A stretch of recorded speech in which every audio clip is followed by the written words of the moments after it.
आदरणीय सभापति जी, हमारी सरकार का तीसरा टर्म दूर नहीं है।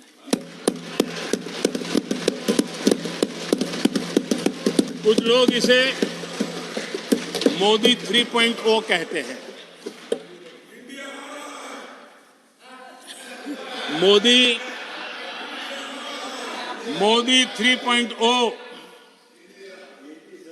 विकसित भारत की नींव को मजबूत करने के लिए पूरी शक्ति लगा देंगे।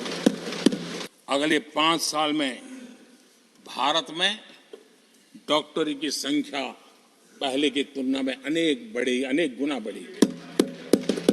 मेडिकल कॉलेजों की संख्या बढ़ेगी। इस देश में इलाज बहुत सस्ता और सुलभ हो जाएगा। आदरणीय सभापति जी, अगले 5 साल में हर गरीब के घर में नल से जल का कनेक्शन होगा।